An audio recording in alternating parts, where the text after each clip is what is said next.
Bonjour, je suis Gentil, joueur narratif de Warhammer 40 000, et aujourd'hui j'analyse l'unité du codex Drukhari, les Hellions.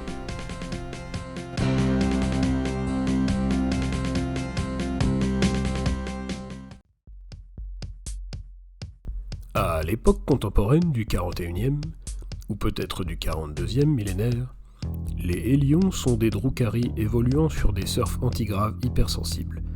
Un tel prodige n'est rendu possible que grâce à des drogues de combat, qui aiguisent leur sens jusqu'à atteindre des vitesses fulgurantes, autrement inaccessibles même pour les êtres millénaires que sont les Eldar noirs. Les Hellions sont le plus souvent des parias ou des jeunes en quête de sensations fortes. Ils sont organisés en gangs et font tout pour garder leur indépendance vis-à-vis des cabales et des cultes sérastes. Bien qu'ils attaquent régulièrement les diverses factions de Comorragh, presque toutes ces dernières ne leur imposent aucune représaille, car les Hellions sont des alliés très utiles lors des raids dans l'espace réel, notamment pour harceler l'ennemi. Les cultes sérastes invitent donc souvent des groupes de Hellions dans leurs arènes, en raison de leur tendance à efficacement distraire le public, et pour ce faire, leur fournissent la plupart de leurs armes. Au combat, les Hellions manient des grappins tranchants, des griffes paralysantes, mais leur arme favorite est un type de voue jette de lame pourvu de crochets permettant de saisir une paroi ou une victime, afin d'effectuer un virage serré, couplé d'un carnage assuré. En 98, pour la V3 de Warhammer 40 000, sortent les premières figurines de Hellions, en métal. Les figurines sont un peu kitsch, c'est dû à l'époque, mais elles sont plutôt pas mal, leur sculpture est bien. En 2005, avec la V5 du jeu, les nouvelles figurines de Hellions sont sorties en plastique. Je dis nouvelles, elles sont encore vendues aujourd'hui. Et sont toujours très belles, je trouve qu'elles sont toujours crédibles. Passons maintenant à la fiche d'unité codex des Hellions. Leur mouvement de 14 pouces est vraiment excellent. À l'ère de cette V10, peu d'unités sont aussi mobiles. C'est un gros point fort de ces Hellions. Endurance 4, sauvegarde 4+, et 1 vue 6+, 2 points de vie. En comparaison des autres Eldar noirs, leur résistance est un peu meilleure. Je la trouve donc moyen plus. Hélas, le commandement de 7+, est un peu faible. Ceci dit, c'est raccord avec le fleuve des Eldar noirs qui ont peur de mourir, car leur âme serait alors dévorée par le dieu du chaos Slaanesh. Cela reflète donc leur prudence.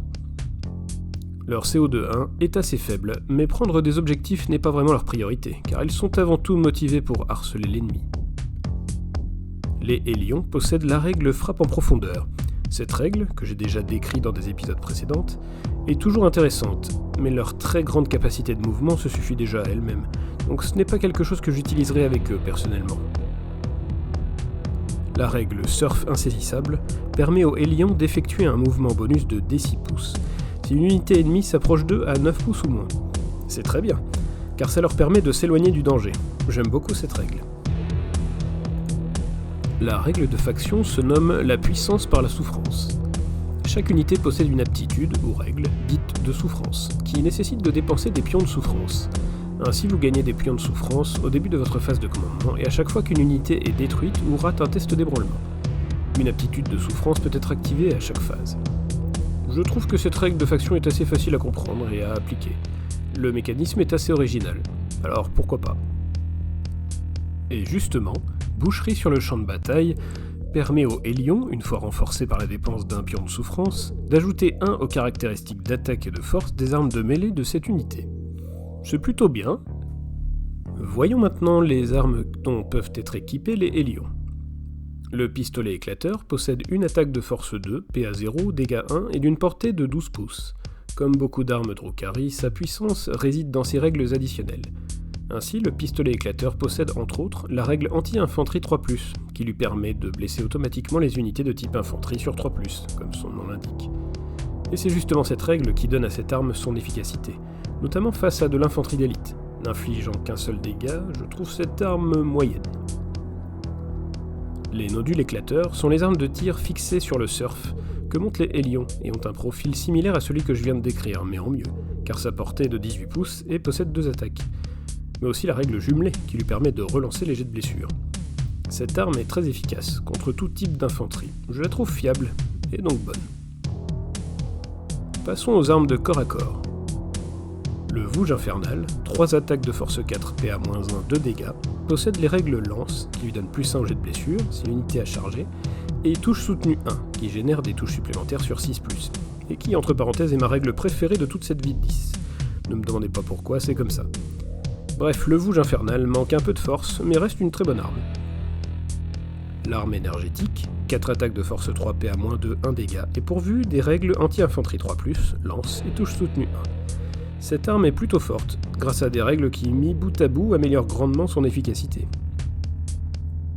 Pour finir, la griffe paralysante possède 4 attaques de force 4, PA-1 et 1 dégât, mais aussi les règles lance, précision, qui lui permettent de cibler un personnage au sein d'une unité, et blessure dévastatrice, qui pour rappel blesse automatiquement sur 6+.